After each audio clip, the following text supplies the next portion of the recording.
Once upon a time, a man running from an enemy attack.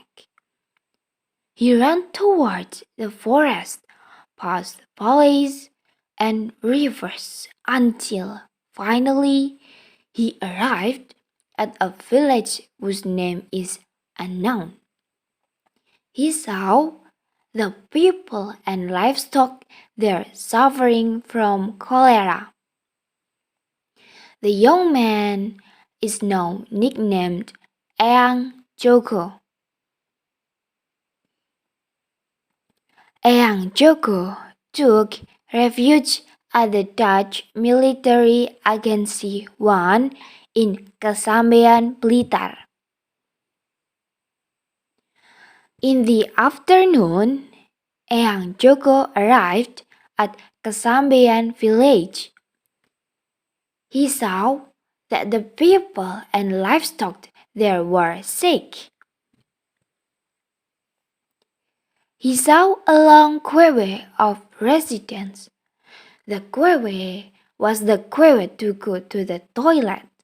And after asking one of the residents, Eyang Joko then left. And miraculously, many residents who had experienced stomachache now, all of them no longer have stomachache. The residents also thought that Eyang Joko was powerful. Eyang Joko walked through the village until he finally stopped at one of the houses. After the arrival of Eyang Joko, residents and livestock that had previously experienced cholera recovered to normal. Since then, Eyang Joko has been considered a sacred person and respected by the local community. Eventually, the name Eyang Joko spread to other villages. There are lots of newcomers who want to study with him. In the end, Eyang Joko ordered his student, Imam Sujono, to open a new place on the slopes of Mount Kawi. Because the place was full to accommodate students who want to study with him. After that, a hermitage was established on the slopes of Mount Kawi. The establishment of the hermitage attracted many visitors. One day, there was one of Grandfather Joko's students, namely Suroso, who became interested in the knowledge he got for things he shouldn't. Satanist whisper has mastered him to use the knowledge he has acquired in order to get wealth in his life.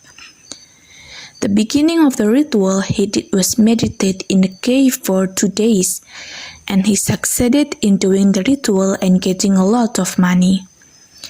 Day by day, he increasingly wants to be richer, and Satan also gave more conditions so that he could become richer.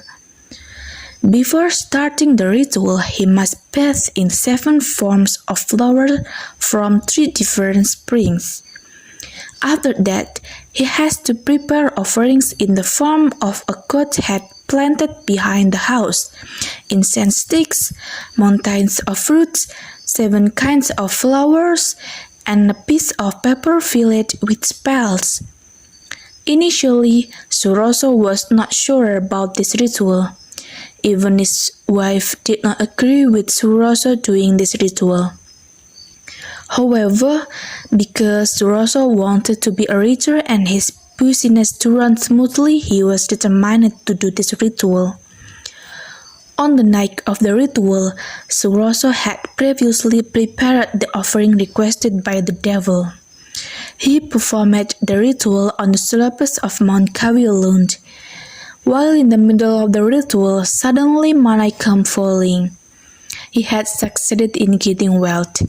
After earning a lot of money, Suroso returned to his house, and not to forget, he planted the goat's head that he had used behind his house. Now, left Suroso wallowing in wealth. Whatever he and his family want, they will certainly get. Every time the money he got from the Pesugihan was used up, Suroso would perform a ritual to get the money back. Every ritual offering will be the same as the first time he did it. But this time, the devil asked for additional offerings, namely human sacrifice, because he felt it was too much. Finally, Suroso refused the devil's request. Because he felt tired, Suroso did not comply with his request. Satan was angry. Strange things began to happen at Suroso's residence. Every 11 to 12 at night, the sound of God is always heard behind their house. Not only that, Blood. kitchen almost every day in the morning. Almost every night, the devil approached Suroso. He kept asking for human sacrifice in return because he had prospered the Suroso family. Suroso refused repeatedly. Even now, the Suroso family is not as harmonious as it used to be. He and his wife often quarreled over the issue of human sacrifice. Feeling betrayed by Suroso because the devil's desire was not fulfilled, the devil was angry.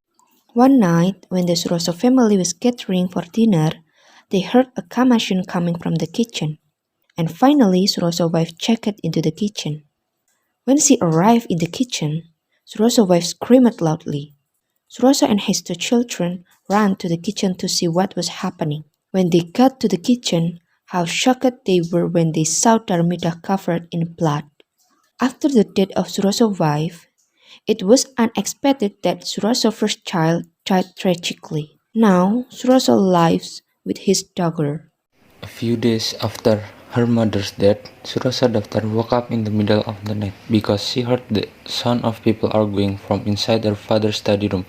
Out of curiosity, she tried to go to her father's study room and she heard the sound of her father arguing with someone. Even though at the time she and her father only lived together, when she arrived in front of her father's study room, she heard her father shouting and accompanied by a loud bang. When she opened the door, she was shocked to find her father dead and covered in blood, and what she saw before her eyes was a tall black figure with a goat head. She screamed and ran as fast as she could, but unfortunately she was caught by the black figure, and finally she died at the hand of the black figure with the goat's head. Because Suroso's daughter's screams were so loud, many people came to Suroso's house.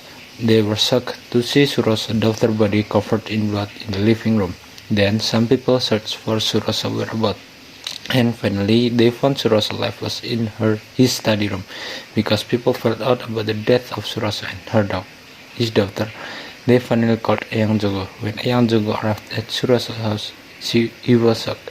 He saw that Suroso's house was controlled by an invisible creatures, and the most powerful was a large black creature with a goat's head. Then Eyang Jogo realized that it turned out that his student had received karma for misusing the knowledge he had gained.